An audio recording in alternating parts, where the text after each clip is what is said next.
gather to search for a peaceful future for countries torn by civil war. We examine the negative and positive effects of global warming in the 21st century and check out concept cars of today that may be the cars on the road tomorrow. Those stories and more on this edition of Future Watch. Hello, I'm Donna Kelly. Welcome to Future Watch. This week, a peace agreement was signed to end more than a decade of civil war in El Salvador. A ceasefire is to take place on February 1st, monitored by United Nations police and troops. But in other countries around the world, internal conflicts continue. This week in Atlanta, members of the International Negotiation Network Council gathered at the Carter Center to look at 8 of the world's civil wars. The world leaders are trying to come up with nonviolent means of resolving the disputes. Bob Kane looks at what they're up against.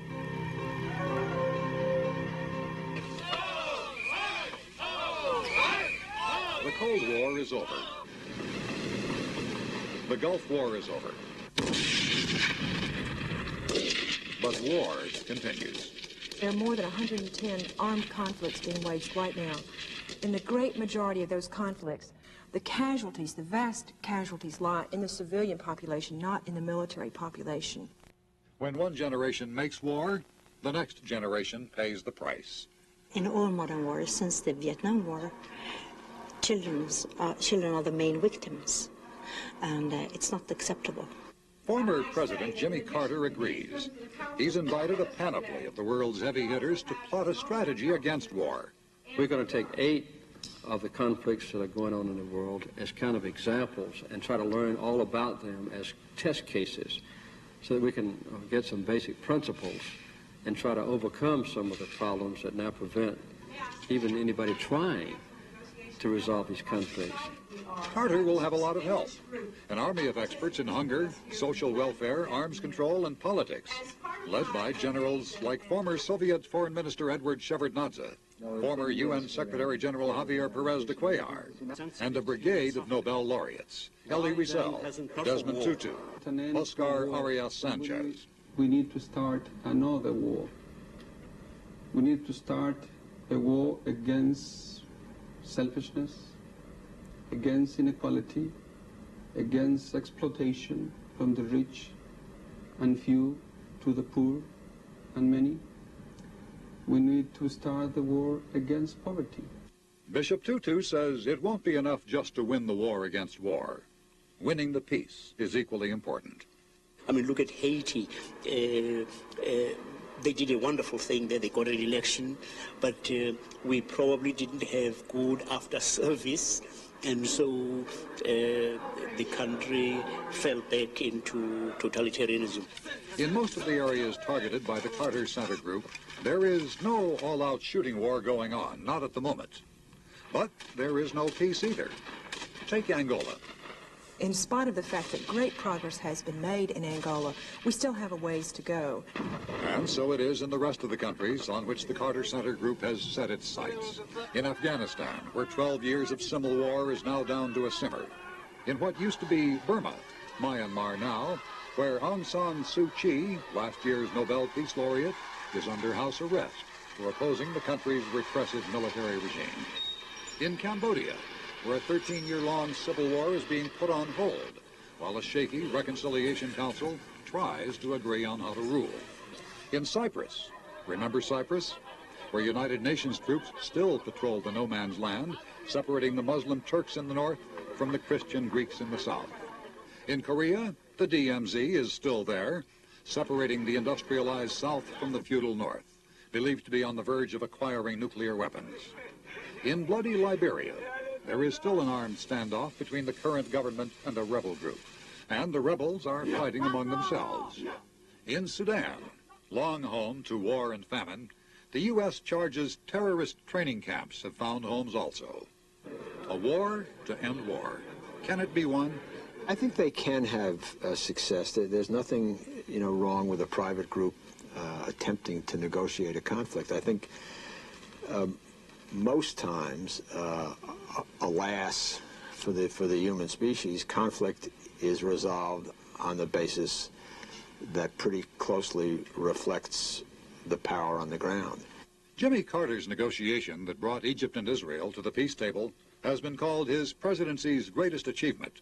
Sometimes you can do it by mediation, sometimes by direct negotiation and peace talks.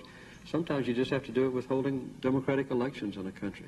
But each case is different. But we're trying to learn as best we can and also educate leaders around the world on how serious the problem is of wars that we quite often ignore, and also what can be done about them. But the United Nations Charter prohibits UN involvement in civil wars. And former President Carter says that's what virtually all the world's current conflicts are.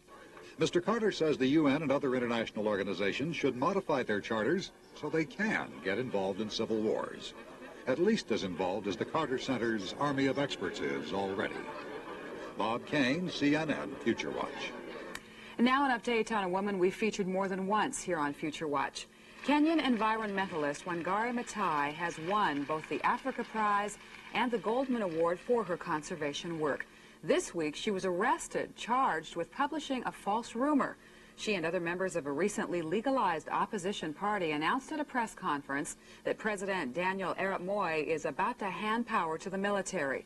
In an interview 2 months ago, Maathai indicated she understood the risks involved in speaking out. We are now going through a tumultuous change in Africa. We are now fighting for more democracy. But I want to say here that people have been fighting for democratic change in Kenya, for example, for years.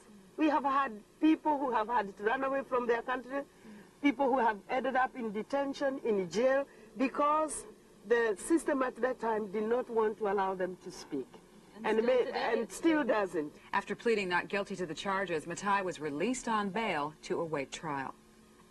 When we come back, a look ahead to the prospect of global warming in the 21st century. Should we worry? You go to Moscow and talk to people about global warming. I mean, they can't wait for it.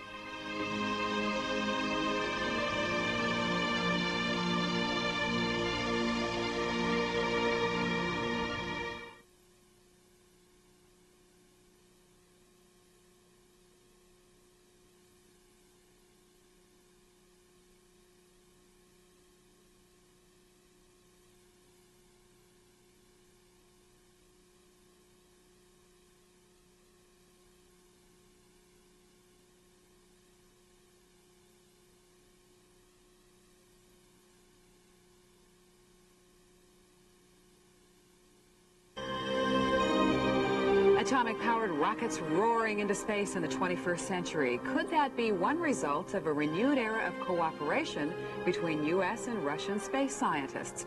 Could be, if a just-concluded space symposium is any clue to the future. U.S. and Russian scientists met in New Mexico to discuss, till now, secret plans to develop a nuclear-powered rocket. There are reports both countries have been testing nuclear-powered rockets for several years. After the Galileo probe was launched from a space shuttle, it was powered on the rest of its mission by a nuclear engine. The Russians have also used nuclear propulsion systems in space. Senator Pete Domenici, chairman of the U.S.-Russian Space Symposium, says building and testing a nuclear rocket engine could take 8 years and $800 million. Senator Domenici says the resulting leap in technology would be the space equivalent of switching from horses to automobiles. New data released this week seems to reinforce a view held by many scientists. The world is getting warmer. 1980s were the warmest decade on record, and 90 and 91 are warmer than the 1980s have been. Some scientists blame the greenhouse effect, the phenomenon that occurs when man-made gases trap heat near the Earth's surface. There have been predictions the greenhouse effect will lead to global warming. David George reports if global warming is upon us, and it may be, it's been a long time coming. Andrew Jackson was in the White House. Victoria was on the English throne when mankind first began pouring huge amounts of carbon dioxide into the air, back during the Industrial Revolution. Back in the 19th century, people said, well, around the 21st to the 22nd century, there will be a problem. That was a long way off from the 19th century. Not anymore. The 21st century is less than a decade away. So the anticipation is that we know we are affecting the atmosphere with the burning of fossil fuels. We expect that it will be a sizable change from that contribution over the next 50 years or so. Enough change in world temperatures to turn England into Spain, and Spain into the Sahara. I think at some point we've got to take these issues seriously. With some of the world's greatest cities smothering in smog, many people are serious about global warming, but awareness doesn't necessarily mean action. The public is aware that they ought to be doing something to conserve energy, which of course is Spencer Wirt is an historian studying the greenhouse effect. About the greenhouse effect. And the politicians and the policymakers are also aware that, well, we probably ought to do something about the energy supply, but so far, of course, there hasn't been any serious effect to make any policy that would do that, particularly in this country. The U.S. administration contends there's not enough scientific evidence carbon dioxide is causing global warming to justify limiting CO2 emissions.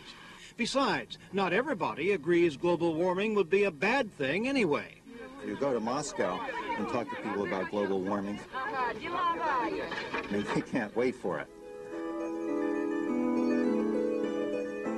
A team of Oxford University scientists said earlier this month that regions like Scandinavia, the British Isles, and Northern Europe would actually come out winners if global warming occurs, because energy costs would drop and farm output would increase. Mediterranean countries would lose, on the other hand, because droughts would hurt farm production and drive away industry. British Prime Minister John Major says world leaders should adopt a plan to combat global warming when they meet at the Earth Summit this summer. And Germany, the source of some of Europe's worst pollution, says it's not waiting. It's moving to cut carbon dioxide emissions by 25%. We only have to point out that these are all global problems. But there are other global problems too, problems like overpopulation and dwindling resources.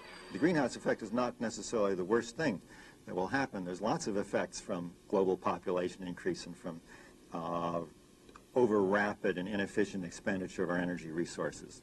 Scientists say climate changes have occurred throughout history. Dinosaurs once roamed near the poles. Ice once covered much of the northern hemisphere. Even so, predictions are that if global warming happens in the 21st century, its onset will be much faster than any climate change the Earth has ever seen. And one of the dangers is, of course, that the natural system is fairly delicate, and that a change might trigger other kinds of changes in the ecosystems, for example, that we wouldn't be happy with. And science historian Spencer Wirt says there's one big point that still hasn't sunk in with policymakers or the public. That by the time this sudden change is underway, it might be underway right now for all we know, or it might not come until 100 years from now. But when it does happen, it'll be too late to do anything about it. Uh-oh. David George, CNN, Future Watch. Just to show you how uncertain scientists are about the facts of global warming, listen to this. British scientists say massive damage to the ozone layer, another unwanted result of man-made gases, may actually be producing a cooling effect that's offsetting the effects of global warming.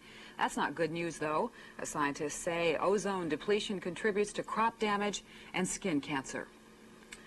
Now, the heat is on Detroit automakers to revive sagging new car sales. And when we come back, we'll see if today's concept cars can drive Detroit down the road to recovery. These cars aren't just for show anymore, they're for dealer showrooms, too.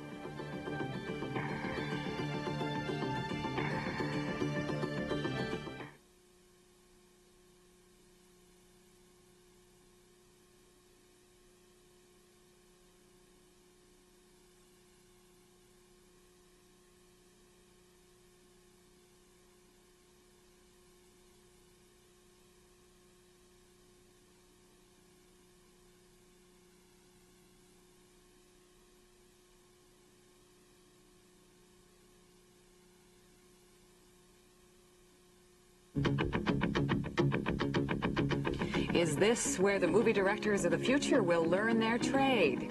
Could be. Stunt Island, a computer program from Buena Vista Software, is an example of the new genre of computer games that are not really games at all. They're simulations. In Stunt Island, first you fly the plane and film the stunt from your selected camera positions. Unlike Hollywood, a mishap is no big deal. Crash. Take two. Just climb back in the cockpit and do it again. Then it's off to your state-of-the-art post-production facility. This is our editing room with a source and a destination deck. These are my camera positions. In addition to editing the sequence in any manner, you can also insert titles and fade to black for a polished product. Then it's time to premiere your cinematic masterpiece at the theater where your adoring public awaits.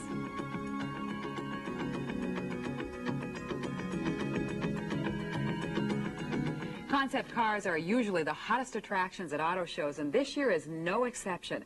Once considered one-of-a-kind fantasy vehicles, automakers are now looking at them in a whole new light. You may not have heard of cars called Scepter, Connector, or Salsa before, but if the recent trend in Detroit continues, these names may one day become as common as Trans Am, Eldorado, and Mustang. Ed Garston reports on cars that could go from artist rendition to road-ready condition.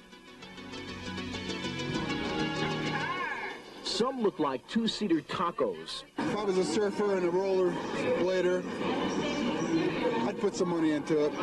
Others look like cantaloupes with cantilevered doors. It's futuristic, but I think it's also practical. Above all, they're four-wheelers not for sale yet. I like the color. I like the automatic features. Stuff like GM's 100 miles a gallon ultralight. Its shell, made of superlight carbon fiber, weighs only 420 pounds. The ultralight is more than a concept car. It's GM's effort to basically push the limits on everything we know about design, about materials, about engineering, and about performance. More than just a concept car, the aptly named Scepter is a realistic example of the power and prestige. And the gizmos, like a telescoping steering column and convenient filler hole for the car's fluids. The Mercury Mark X goes a couple better with an electronic map to help the hapless find their way, and for the uncontrollable zapper, a remote control for the road, too. You'll see more of these new electronic features in some of our future vehicles, and some of the shapes of this vehicle will be incorporated in the not-too-distant future, as a matter of fact. So it's a real barometer of things to come in luxury vehicles. Well, that's the fun of concept cars. Engineers, usually tied to coming up with practical sedans and dadmobiles, put their daydreams in motion. Car salesmen used to say you can have any color you want as long as it's black. Well, this year's concept cars are any color but black. However, in the automaker's eyes, no matter what color they are, they're all green. Green not in color, but in, well, concept, meaning good for the environment. Well, for instance, Ford's electric EcoStar van and Connector Coupe. They both have innovative sodium-sulfur batteries. Chrysler is touting its new Epic electric van, which has a rear door that lifts, and the battery is hidden underneath the cabin for more room. I really think this is great evidence of, even though things are tough, that we're committed to developing future technology. Sometimes the concept becomes reality. The Viper made its debut right here in Detroit as a concept car. And it's fitting that today, just 3 years later, we return to this show to introduce the first real live Viper. And even if drivers can't get behind the steering wheel for years, if ever, for some reason, the concept cars have them sold. I don't know, it's just stuff we never saw before in cars. Ed Garston, CNN Future Watch. Time for us to hit the road once again. If you have any ideas or comments about our program, we'd like to hear from you. Our address is CNN Future Watch, 1 CNN Center, Box 105366, Atlanta, Georgia, and the zip code is 30348. For all of us at Future Watch, I'm Donna Kelly. Join us again next week for another journey into the 21st century. And stay tuned to CNN for the latest news.